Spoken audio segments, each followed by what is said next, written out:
to the channel. This is TechnoScope.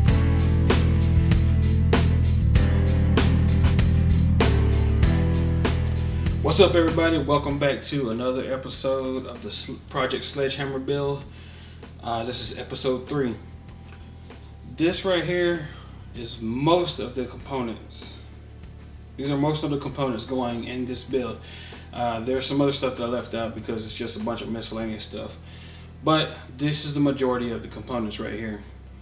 As you all know, I'm starting out. The heart of this build is the Asus Z10PE-D16, not the -8, the -16 workstation motherboard.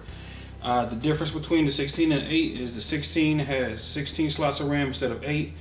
You also lose one of the PCI Express, but you also gain network monitoring. So it's kind of, you know, take your pick. I wanted more RAM slots for future use, so I went with this. If you've been on Instagram, you've seen probably everything on this table. My Instagram page, I've been posting things. I've been posting pictures of all this stuff.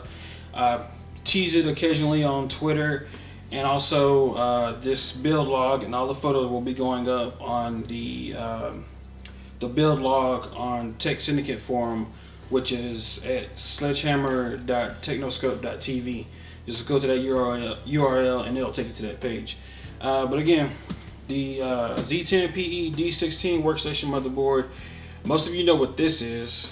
I have 2 Titan X's that are going in there. I'm always asked why Titan X versus 980 Ti. Well, the reasoning is very simple. A Titan X has more cores and it's better for rendering than the 980 Ti is. The 980 Ti is just as good when it comes to gaming, but when you need the extra cores for raw compute power, the Titan X is the way to go. Plus, it has twice as much RAM on the actual card versus the 980 Ti. So for production use, the Titan X is the way to go. Now, I also do want to say one other thing. This is not going super expensive. This is actually going super cheap. Keep in mind, remember that this Project Sledgehammer is production first, gaming second, or third, somewhere in there. This is actually, I came to find out by doing some research, the Titan X is actually the same exact card, nearly piece for piece, as the M6000, which is the professional grade rendering card that is used by studios and other production companies. The difference is this one is geared more towards gamers and prosumers than anything else. It's not tested as heavily as the M6000s are, but it's the same exact chip and it's almost identical. It's nearly identical. They changed a couple things on the connector side, the connectors that are on the back of the board, on the back of the PC. But this is nearly identical to the M6000. M6000 is a $5,000 to $6,000 card each. So yes, this is actually saving money going with the Titan X rather than going with that. So don't think of it as I spent extra money over the 980 Ti. Think of it as I saved money over the M6000. This is the way to go for production use. Obviously, I need some cooling. I've never used Noctua before, but I've heard from everyone how great they are. So if it's not going with the other company that a lot of people recommend, I'm going with Noctua. I've chosen their industrial 3000 PWM fans. They can spin up to 3000 RPM, but I will have them running considerably slower. They should be silent the way I'm going to set this all up. 2 chips on this board, so we're running 2 separate coolers. The fans that are on there will be replaced by these because these are black and those are brown and they're ugly. These are also better built and are designed to last longer. So 2 of these will replace the fans that come on those, and those I'll probably use on a different project or something. A 140 millimeter fan to go on the back of the case. No reason that I went with 140 over 120. The case fits either or. 140 was the biggest it could go back there, so I chose 140. I actually have 2 SLI bridges because I wasn't sure the configuration that I want to do. This board supports two 2011 V3 chips, which means you actually have 80 lanes of PCIe to work with, which means you're not going to run out basically. It will do 4-way crossfire at by 16 for for all 4 boards. It will do by 16. It will only do 3-way SLI, but I'm only doing 2-way, so it doesn't really matter. But the way that I'm going to set it up, I wasn't sure if I wanted the cards side by side or if I wanted them spaced. I eventually decided space would be better, even though to me it doesn't look as good. Like I said before, production first, and I need to keep both cards cool. So both cards will be spaced apart, so I had to order the second, I don't know which one it is, but one of them is the longer SLI bridge. I also ordered the EVGA back plates for cooling. I've heard that it helps greatly because the Titan X, unlike the other cards, has RAM on the backside, and those RAM chips aren't cooled by anything. Plus you have the circuitry that's all exposed to everything. So I went ahead and got the EVGA back plates to go on those. These they're actually brackets. Let me put it that way. What these do is they take a 2.5-inch drive and let you install it in a 3.5-inch drive slot. Yes, there are other ways to do this. There are cheaper ways to do this, but I needed something that looked good because this computer is a professional showpiece, as well as something that's going to be used for rendering and you know, all my hard work. So these right here, they're made out of solid aluminum, I think. I'm not sure. It's like solid metal with nothing but a connector adapter on there. Now I have 8 of those because eventually I want to have 8 SSDs, which brings me to the SSDs. I have 4 of the 8 that I want. Well, 5 of the 9 I want, I guess I should say. 4 2.5s. I do have a purpose for all 4 of them. One of them is going to be a dedicated scratch disk / cache drive for Windows and Premiere and all those things. So that's why I have that one, and then there's 3 others that I'll be used for other projects that I will talk about later in future videos. But they do have a purpose. I didn't just go buy them just because. The purpose of this machine is to do everything as well as it possibly can. And right now, in a 2.5-inch drive, you don't really get much better than the 850 Pro. The 950 Pro hopefully will be the boot drive. This board is supposed to be NVMe compatible, but I'm not sure if it's compatible with that drive. And I went back and forth with Asus for a while, and eventually they stopped contacting me. So we're going to find out, I guess. Hopefully it works, because I don't want to change my plans on that. This right here I don't really need right now, but it's an adapter, and I actually have 2 of these. It's an adapter that allows you to take M.2 drives and put it in a PC that doesn't have a port, or if you need more M.2 drives, it allows you to add more to the PC. This will do a couple things. One, if I want to get another one of these so that I can have something faster than this for my scratch drive, I can do that. And 2, if I have another one, I can also test M.2 drives in the future. As you know, this is a tech review channel, so I need a way to test other drives other than trying to stick them in where my boot drive goes. So that's what that bad boy will do. This has 0 chips on it as well. It is merely an adapter. There's nothing, no drivers, no chips, anything that can slow it down. In fact, even in some tests, some people have said that this is actually faster than going through the M.2 slot. I'm not really sure why that would be. Maybe the M.2 is further away from the CPU than the PCI Express slots are. I'm not sure. But that is the way to go if you want to test M.2. So I have 2 of those as well. Those are just random Noctua things to go with the fans. Some noise adapters to slow certain fans down. Also the sound isolators. Down here we have the Asus 3.1 USB card, because this board doesn't have 3.1.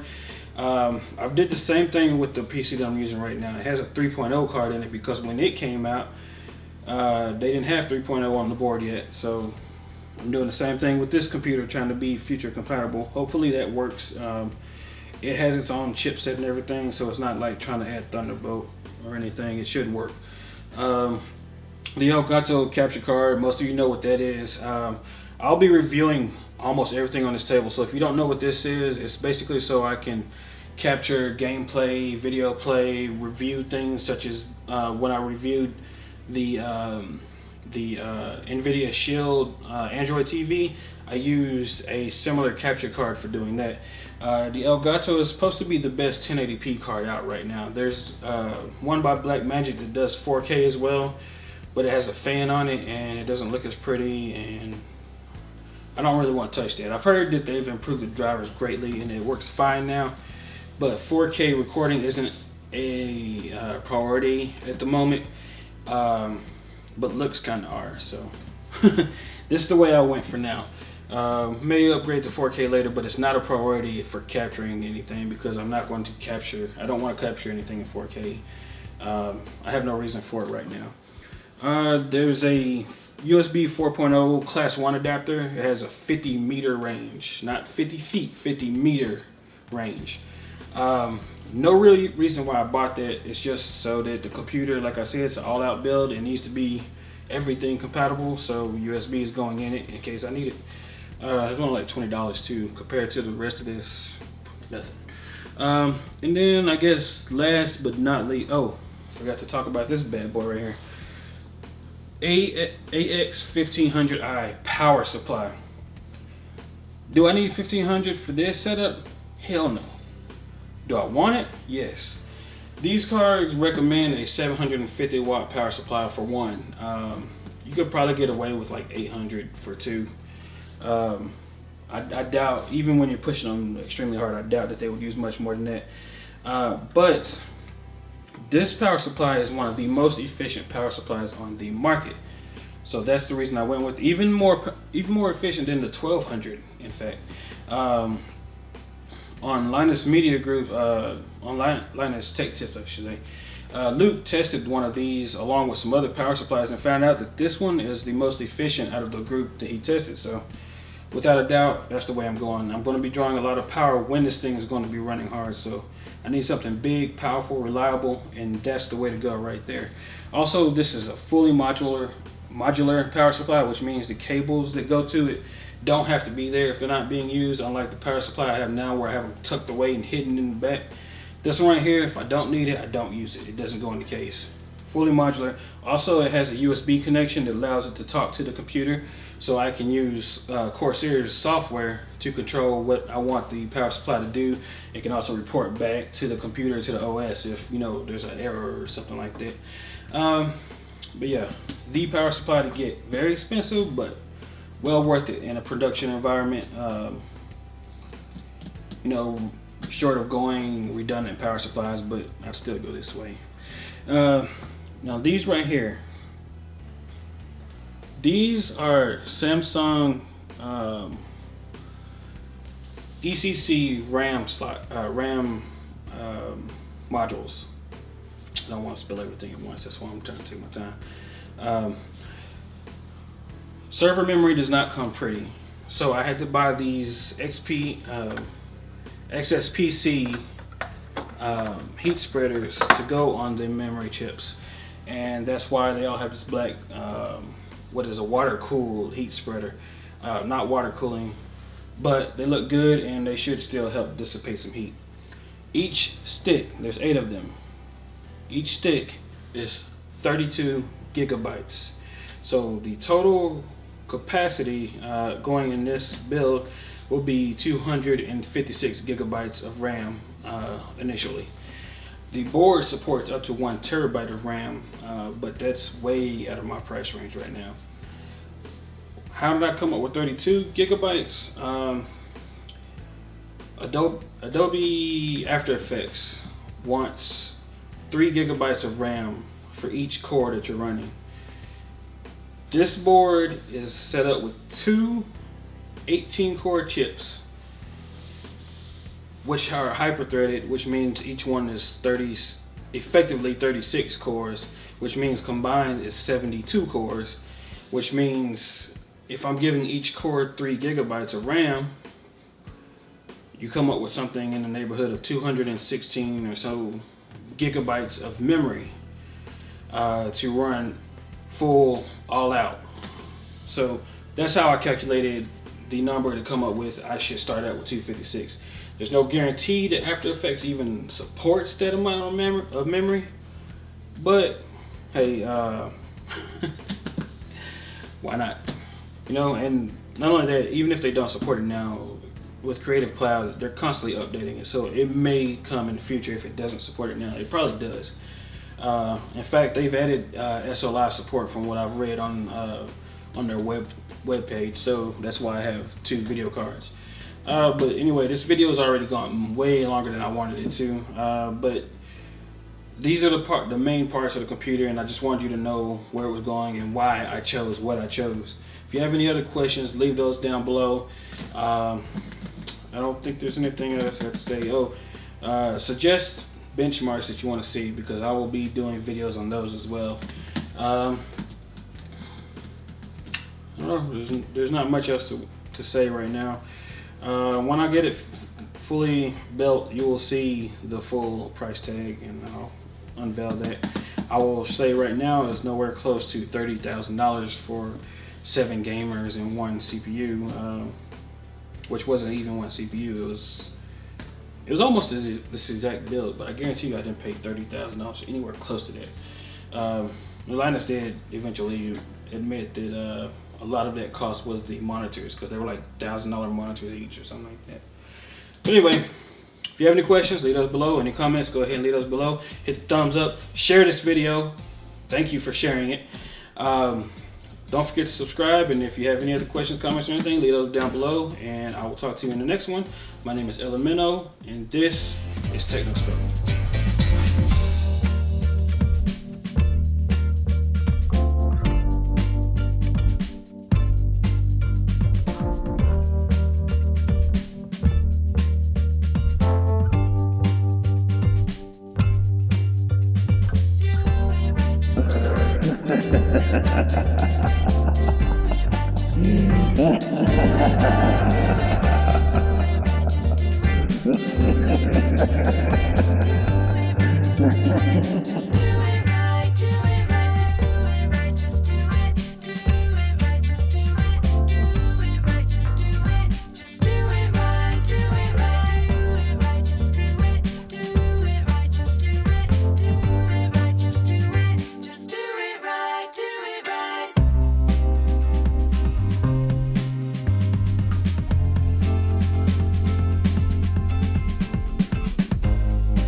TechnoScope is a Twisted Curve production.